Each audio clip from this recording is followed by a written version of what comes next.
ಮಂಗಳೂರಿನ ದೇರಳಕಟ್ಟೆಯಲ್ಲಿರುವ father Muller ಹೋಮಿಯೋಪಥಿಕ್ medical ಕಾಲೇಜಿನ 2018-19 ಶೈಕ್ಷಣಿಕ ವರ್ಷದ ಎಂಡಿ ಹೋಮಿಯೋಪತಿ ಕೋರ್ಸ್ನ 21ನೇ ಬ್ಯಾಚ್ನ ಉದ್ಘಾಟನಾ ಸಮಾರಂಭವು ಕಾಲೇಜಿನ ಪಿಜಿ ಸೆಮಿನಾರ್ ಹಾಲ್ನಲ್ಲಿ ನಡೆಯಿತು.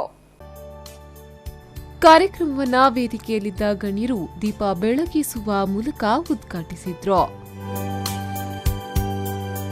ಕಾಲೇಜಿನ ಪ್ರಾಂಶುಪಾಲರಾದ ಡಾಕ್ಟರ್ ಶಿವಪ್ರಕಾಶ್ ಕೆ ಅವರು ಅತಿಥಿಗಳನ್ನ ಕಾರ್ಯಕ್ರಮಕ್ಕೆ ಸ್ವಾಗತಿಸಿದ್ರು. ರೆವರೆಂಡ್ ಫಾದರ್ ವಿನ್ಸೆಂಟ್ ಸಲ್ಢಾನಾ ಅವರು ಸ್ನಾತಕೋತ್ತರ ಪದವಿ ಹಾಗೂ ಸಂಶೋಧನಾ ಆಧಾರಿತ ಅಧ್ಯಯನಗಳ ಉದ್ದೇಶ ಹಾಗೂ ಮಹತ್ವದ ಕುರಿತು ವಿದ್ಯಾರ್ಥಿಗಳಿಗೆ ತಿಳಿಸಿದ್ರು.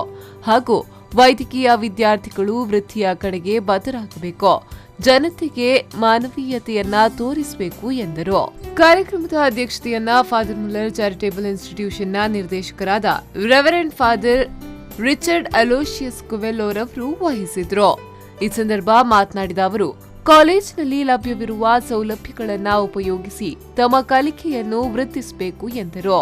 ವೈದ್ಯರ ಕರ್ತವ್ಯಗಳನ್ನು ವಿದ್ಯಾರ್ಥಿಗಳಿಗೆ ಹೇಳಿ ಈ ಸಂದರ್ಭದಲ್ಲಿ ಶುಭ ಹಾರೈಸಿದ್ರು.